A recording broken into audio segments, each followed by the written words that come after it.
सर्वांना नमस्कार. दुल्हन एक रात की रिव्हेंज या कथेचे आधीचे 19 एपिसोड आपण आधीच आपल्या यूट्यूब चॅनलवर अपलोड केलेले आहेत. तर कृपया ते सर्वांनी आधी पाहावे आणि अशाच कथा पाहण्यासाठी आपल्या यूट्यूब चॅनलला भेट द्या. मागील भागात दक्ष आणि टीना ज्या मॉलमध्ये शॉपिंग करायला गेले होते त्याच मॉलमध्ये काही वेळाने सम्राटची ब्लॅक मर्सिडीज कार येऊन थांबली. चौघेही कारमधून खाली उतरले आणि मॉलच्या आत आले. आता हे सगळे त्याच फ्लोअरवर गेले जिथे आधीपासून टीना आणि दक्ष शॉपिंग करत असतात. आता पुढे टीना स्वतःसाठी कपडे बघत होती. देविका आणि सम्राटची पूर्ण फॅमिली कपड्याच्या त्याच सेक्शनला आली. सगळे आपापल्यासाठी कपडे बघत होते. आत्तापर्यंत देविकाची नजर ना टीनावर गेली होती ना टीनाची देविकावर. तेवढ्यात दक्ष त्याचा फोन कट करून टीनाजवळ आला. टीना, तुझं झालं असेल तर आपण निघूया का? दक्ष म्हणाला. बेबी, मी अजून सुरुवात पण नाही केली काहीच नीट बघायला, टीना लाडात येत म्हणाली. आणि दक्ष म्हणाला, टीना, तुला जे काही घ्यायचं आहे ते पटकन घे, मला ऑफिसला पण जायचंय. बट बेबी, कपडे सिलेक्ट करायला वेळ लागतोच ना. ते दोघे बोलत असतात की अचानक सम्राटची नजर टीना आणि दक्षवर गेली. दक्ष, तेही एका मुलीबरोबर? ये भी ना अजीब बंदा है. एक तरफ ये मेरी देविका पर नजर रख रहा है और अभी किसी और के साथ है. सम्राट मनातच म्हणाला आणि त्यानं त्याची पावले दक्षच्या दिशेने टाकली. हॅलो मिस्टर देशमुख, सम्राट म्हणाला. तसं दक्षने मागे वळून पाहिलं तर मागे सम्राट उभा होता. हा छशुंदर इथे काय करतोय? तो मनातच म्हणाला. हे सम्राट, तू इथे कसं काय आणि कोणासोबत? दक्ष बोलत होताच की सम्राट मध्येच म्हणाला, मी माझ्या देविकासोबत आलोय. त्यानं देविकाच्या दिशेने बोट करत इशारा केला. तिला थोडी शॉपिंग करायची होती म्हणून घेऊन आलो, सम्राट म्हणाला. आणि आता सम्राटचं माझी देविका म्हणलेलं ऐकून रागात दक्षच्या हातांच्या मुठी घट्ट झाल्या आणि फार रागात त्यानं देविकाकडे पाहिलं. तसं टीनाने पण दक्ष बघत असलेल्या दिशेला नजर फिरवली. तिथे देविका एक साडी तिच्या खांद्यावर ठेवून आरशात बघत होती. ओह, तर आता ही देविका सम्राट सोबत आहे. नाईस, आता तर खूपच मज्जा येईल, टीना मनातच म्हणाली. तिने सम्राटकडे पाहिलं आणि म्हणाली, काय नाव म्हणालास तू? येस, सम्राट. तर मिस्टर सम्राट, ती तुमची फियॉन्सी आहे? फियॉन्सी हा शब्द ऐकून सम्राटच्या चेहऱ्यावर एक मोठी स्माईल आली जी दक्षनं पाहिली. आता टीनाचं बडबडणं चालूच होतं. मिस्टर सम्राट, तुम्ही तुमच्या फियॉन्सीसोबत आम्हाला भेटवणार नाही का? टीना म्हणाली. तसं खाऊकी गिळू अशा रागीट नजरेनं दक्षने टीनाकडे पाहिलं. तिचं ते मूर्खासारखं बोलणं तो खूप मुश्किलीने सहन करत होता. आणि आता सम्राट म्हणाला, वाय नॉट, आत्ता भेटवतो, थांब. देविका, त्यानं तिला आवाज दिला. तसं देविकानं आवाजाच्या दिशेने पाहिलं तर सम्राट त्याच्याजवळ येण्याचा तिला इशारा करत होता की अचानक देविकाची नजर समोर उभ्या असणाऱ्या दक्ष आणि त्याच्या बाजूलाच असणाऱ्या टीनावर गेली आणि टीनाला तिथे पाहून तिच्या चेहऱ्यावरची स्माईल गायब झाली. आता तिच्या डोळ्यात तिरस्कार आणि रागाच्या छटा दिसायला लागल्या. ती सम्राटच्या जवळ आली आणि सम्राट शेजारी जाऊन उभी झाली. दक्षनं तिला पायापासून डोक्यांपर्यंत एकदा स्कॅन केलं, कारण आज तिनं ब्लॅक कलरचा अनारकली ड्रेस घातला होता. केसांना नेहमीसारखं मोकळं सोडलं होतं. कानात छोटे छोटे कानातले, गळ्यात एक नाजूकशी चेन तिनं घातली होती. पण त्या साध्यासुध्या मेकअपमध्ये सुद्धा ती खूप सुंदर अशी दिसत होती. ब्लॅक कलर तिच्या त्या गोऱ्या रंगावर एकदम उठून दिसत होता.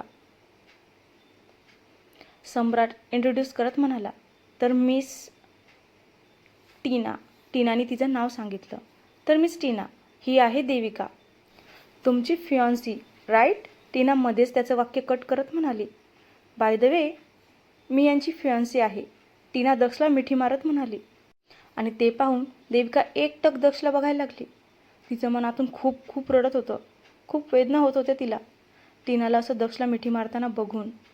काश दक्षनं तिला स्वतःपासून बाजूला केलं असतं तर. पण नाही, दक्ष तिला बाजूला न करता देविकाकडे बघत होता. त्याला देविकाच्या मनातल्या भावना, तिला होत असलेल्या वेदना सगळं काही कळत होतं. तरीही त्यानं स्वतःहून टीनाला स्वतःपासून वेगळं केलं नाही ना त्यानं टीनाला मिठीत घेतलं.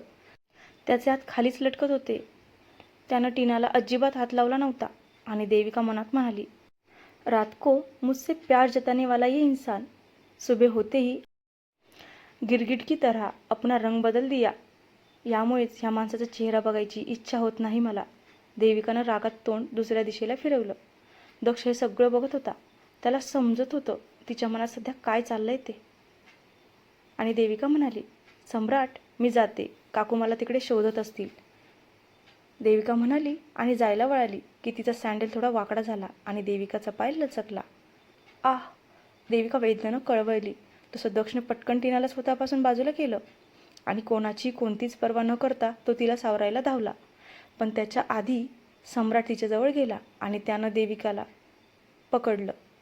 काय गरज होती का एवढी घाई करायची? आरामात पण जाऊ शकली असतीस ना. थांब आता, तुला चालता नाही येणार, सम्राट म्हणाला आणि त्यानं डायरेक्ट तिला त्याच्या हातांच्या मजबूत अशा बाहुपाशात उचलून घेतलं. तसं देविकाने दक्षकडे पाहिलं आणि त्याला एक डेव्हिल लुक दिलं. जसं म्हणत होती, जर तू टीनासोबत खुश असशील तर मीही सम्राटसोबत खूप खुश आहे. तिने तिचा चेहरा सम्राटकडे केला. सम्राट तिला घेऊन जात होता. सम्राट! दक्ष थोडा मोठ्यानेच ओरडला. तसं सम्राटने मागे वळून पाहिलं तर दक्षचे डोळे रागाने लाल लाल झालते, जणू आगच ओकत होते. तो खूप रागाने त्याच्याकडे बघत होता आणि त्याच रागात त्याने त्याची पावले सम्राटच्या दिशेने टाकली. ते पाहून सम्राटला कळलं की दक्षचं पुढचं पाऊल आता काय असेल. त्यानं पटकन देविकाला खाली उतरवली. देविका हैराण होऊन दक्षला बघायला लागली. आता दक्ष सम्राट जवळ आला आणि त्याने एक लाथ सम्राटच्या पोटात मारली. सम्राट लांब जाऊन पडला.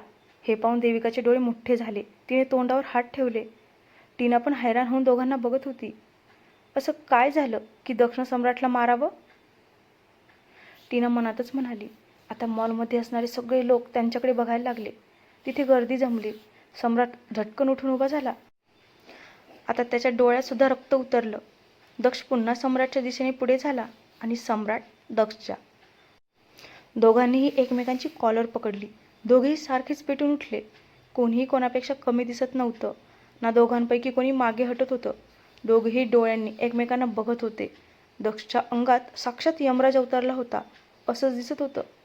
देविका तिचं दुखणं विसरून पळत सम्राटजवळ आली. सम्राटच्या हाताला पकडून त्याला थांबवण्याचा प्रयत्न करत होती. सम्राट प्लीज सोड त्यांना, तू चल इथून. तशी टीना पण दक्षजवळ आली आणि त्याला ओढत म्हणाली, बेबी चल इथून, सोड त्याला प्लीज बेबी.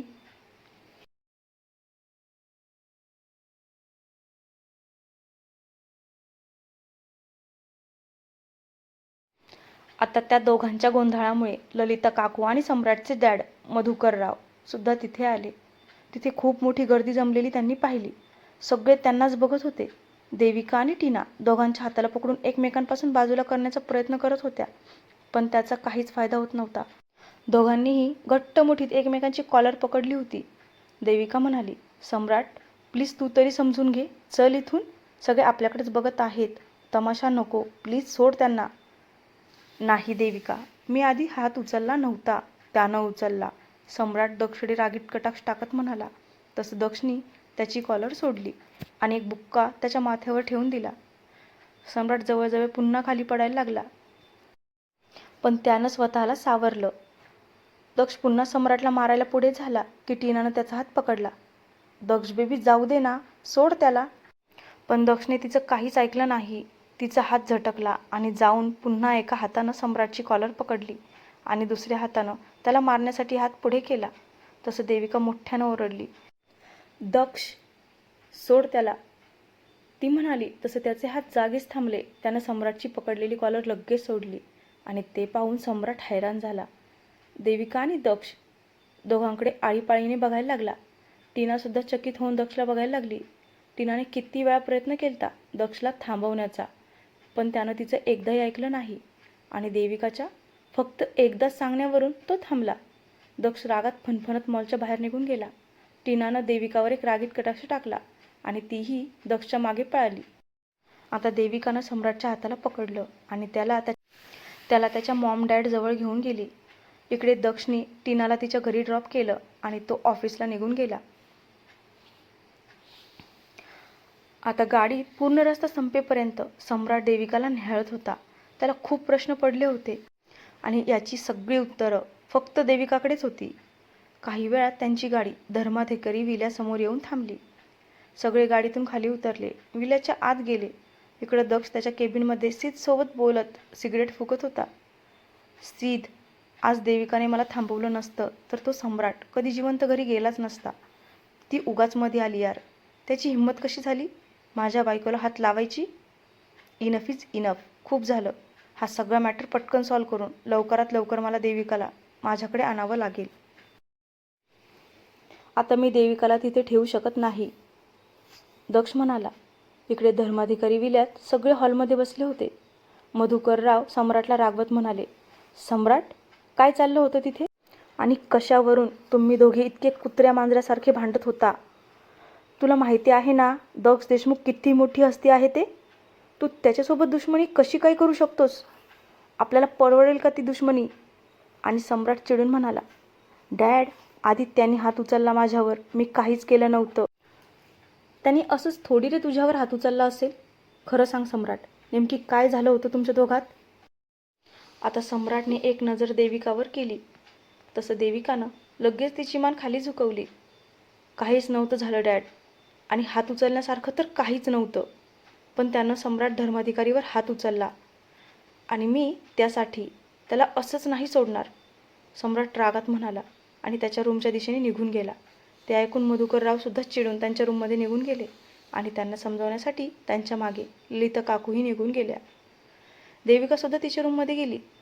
हे सगळं माझ्यामुळे झालं, माझ्यामुळे. ह्या सगळ्याला मीच जबाबदार आहे. मला जायलाच नव्हतं पाहिजे मॉलला. पण दक्ष, ते स्वतः दुसऱ्यासोबत होते, ते चालतं त्यांना.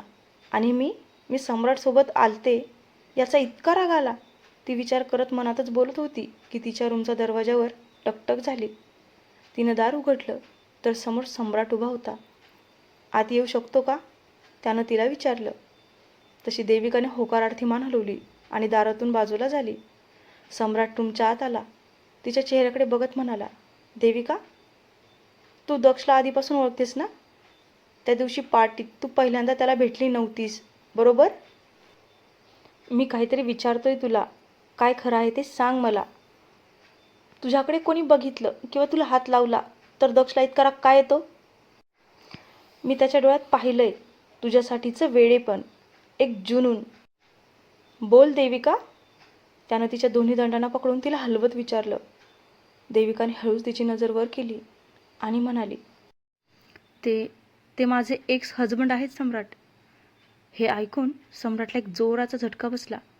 त्यानं त्याचे हात झटकन मागे घेतले आणि एका क्षणासाठी त्याचं डोकं सुन्न पडलं. तो नवरा होता माझा, पण आत्ता आमचा डिवोर्स झालाय, म्हणत देविकाच्या डोळ्यातून अश्रू व्हायला लागले. आता सम्राटला आठवलं, पहिल्याच दिवशी ऑफिसमध्ये लाईट गेल्यावर देविका अंधाराला घाबरून त्याच्या मिठीत गेलती. तेव्हा तिनं दक्ष नाव घेतलं होतं. त्याला ते आठवलं. सम्राट तिच्या समोर आला आणि म्हणाला, एक विचारू देविका, तू अजूनही दक्षवर प्रेम करते? त्याचा प्रश्न ऐकून देविका त्याच्या डोळ्यात बघायला लागली. सम्राटसुद्धा तिच्या डोळ्यात बघत होता. देविकाची पावले मागे जायला लागली आणि भिंतीला जाऊन ती धडकली. हो, खूप खूप जास्त, देविका भिंतीकडे तोंड करत रडत म्हणाली. आणि हे ऐकून सम्राटच्या हृदयात एक वेदनेची कळ उठली. त्याच्या हृदयाचे एका झटक्यात हजारो तुकडे झाले, जसं कोणीतरी त्याच्या हृदयावर चाकूने सपासाप वार केलेत आणि त्यातून भळाभळा रक्त वाहतंय. आता त्याच्याजवळ तिच्याशी बोलायला किंवा विचारायला शब्दच उरले नव्हते. त्यात त्याची जीभही साथ देईना. आता तिथून निघून जाणंच त्याला योग्य वाटलं. सम्राट तुटलेल्या मनानं तसा त्याच्या रूममध्ये आला. टेबलच्या ड्रॉवरमधून सिगरेटचं पॅकेट काढून तो बाल्कनीत आला. सिगरेट पेटवून प्यायला लागला. त्याच्या डोळ्यांसमोर देविकाचा तो रडका चेहरा सारखा सारखा येत होता. आज त्याचं मन आतून खूप खूप रडत होतं. ज्या मुलानं आयुष्यात कधीच एखाद्या मुलीला डोळे वर करून सुद्धा बघितलं नव्हतं, आज पहिल्यांदा कोणावर तरी त्याचा जीव जडला. त्याला प्रेम झालं आणि ते प्रेमही अपूर्ण राहिलं. एकतर्फी. खूप त्रास होतो असं कोणासोबत झालं की, नाही का? आता सम्राट त्याच्या विचारात मग्न होता. तेवढ्यात त्याला त्याच्या खांद्यावर कोणीतरी हात ठेवल्यासारखं जाणवलं. त्यानं मागे वळून पाहिलं तर ललिता काकू होत्या. त्यानं पटकन तोंडातली सिगरेट काढून विझवली. मॉम, तू इथे? बेटा, मला कळतंय तुझ्या मनाला किती वेदना होत आहेत त्या. तसं सम्राटने चकित होऊन त्यांच्याकडे पाहिलं. तुला काय वाटलं? तुझ्या मॉमला तुझ्या मनातलं काही कळत नाही का? बाळा, मला खूप आधीपासून माहिती होतं तुला देविका आवडते, तू तिच्यावर प्रेम करायला लागलाय. पण आज देविकानं जे काही उत्तर दिलं ते मीही ऐकलं. तसं सम्राटनं त्याची मान खाली घातली. बेटा, ती तिच्या नवऱ्याला अजूनही विसरली नाहीये. अजूनही त्याच्यावर खूप प्रेम करती. आणि हे काही जगावेगळं नाहीये बाळा, स्वाभाविक आहे. तो तिचा नवरा आहे आणि आपल्या नवऱ्यावर प्रत्येक बायको मनापासून प्रेम करत असते. बाळा, मला वाटतं तू स्वतः मागे हटावंस. प्रेम जबरदस्ती करून मिळवण्याची गोष्ट नाहीये. त्याची मॉम त्याला समजावत म्हणाली. नाही मॉम, मी देविकाला रिअलाईज करून देईल. तिचा नवरा किती नालायक माणूस आहे. तो किती चुकीचा आहे. कॅरेक्टरलेस कुठला. एवढंच जर प्रेम होतं त्याचं तिच्यावर तर मग डिवोर्स का घेतला तिच्याशी? जेव्हा देविकावर अटॅक झालता तेव्हा कुठे होता तो? त्यानं एकदाही तिचा विचार केला नाही का? घर सोडल्यावर ती कुठे जाईन? मॉम, मी तिचा जीव वाचवला त्या दिवशी. तिला मान सन्मान दिला, इथे राहायला दिलं, तिची इज्जत केली, इतका विश्वास ठेवला. मग माझ्या फिलिंगची, भावनांची, आपलेपणाची, मी केलेल्या आणि घेतलेल्या तिच्या काळजीची काहीच किंमत नको का तिच्या नजरेत? तूच सांग. आणि त्याची मॉम त्याच्या चेहऱ्यावरून प्रेमाने हात फिरवत म्हणाली. बाळा, पाहिजे ना, बिलकुल केली पाहिजे तिने तुझी किंमत. पण आपण कोणावर केलेले उपकार किंवा कोणाला केलेल्या मदतीच्या बदल्यात त्या व्यक्तीने आपल्यावर प्रेमच करावं असं कुठे लिहिलंय का? देविका तुला एक चांगला मित्र समजते. तुझ्यावर खूप विश्वास आहे तिचा. प्रेम काही जबरदस्ती करून मिळवता येत नाही बाळा. त्यामुळे मी तुला एवढंच सांगेल, जर कधी दक्ष देविकाकडे परत आला, ते दोघे एक होत असतील तर तू त्यांच्यामध्ये येणार नाहीस. हसत हसत बाजूला होशील. तुला कळतंय ना मी काय सांगते आहे? आणि सम्राट म्हणाला, नाही मॉम, सॉरी, पण असं मी काहीच करणार नाही. उलट त्यात दक्षचा खरा चेहरा मी देविकासमोर आणणार. तिला दाखवून देणार की ती किती चुकीची आहे, किती घटिया नालायक माणसावर तिचं प्रेम आहे. सम्राटच्या बोलण्यावरून आणि चेहऱ्यावरून आत्ता तो किती रागात आहे ते दिसत होतं. तो चिडून रूममधून बाहेर निघून गेला आणि ललिता काकू खूप हताश झाल्या. दुसऱ्या दिवशी सकाळी सम्राट रेडी होऊन ऑफिसला जायला त्याच्या रूममधून बाहेर आला. तो जिन्याच्या पायऱ्या उतरत होता. त्याचे मॉम डॅड हॉलमध्ये सोफ्यावर बसले होते की तेवढ्यात दक्ष दरवाजातून आत येताना त्यांना दिसला. तू इथे? तू माझ्या घरी का आलास? सम्राट पायऱ्या उतरता उतरता म्हणाला. मी देविकाला घेऊन जाण्यासाठी आलोय, दक्ष त्याच्या करारी आवाजात म्हणाला. दक्षला त्यांच्या घरात बघून मधुकरराव आणि ललिता काकू सोफ्यावरून उठून उभा झाले. तुला काय वाटतं, तू देविकाला इथून घेऊन जाऊ शकतो, तेही आमच्या मर्जीशिवाय? सम्राट म्हणाला. माझ्या देविकाला घेऊन जाण्यासाठी मला तुझ्या मर्जीची काहीच गरज नाही, समजलं? दक्षने त्याच्या धारदार आवाजात त्याला उत्तर दिलं की तेवढ्यात देविका तिच्या रूममधून बाहेर आली आणि तिने दक्षला पाहिलं. दक्ष? दक्ष इथे? ती पटकन खाली आली. देविका, माझ्यासोबत चल, दक्ष पुढे जाऊन तिचा हात पकडत म्हणाला. तसं सम्राट त्याला आडवा झाला. देविका इथून कुठेही जाणार नाही, सम्राट म्हणाला. तुला काय वाटतं, तू मला थांबवू शकशील? दक्ष त्याच्यावर एक रागीट कटाक्ष करत म्हणाला. आता काय होईल पुढे? सम्राट थांबवू शकेल का दक्षला देविकाला घेऊन जाण्यापासून? हे जाणून घेण्यासाठी आपल्या चॅनलशी कनेक्टेड राहा. आणि आपली ही कथा तुम्हा सर्वांना आवडत असेल तर चॅनलला सबस्क्राईब करून बेल आयकॉनला दाबा. धन्यवाद.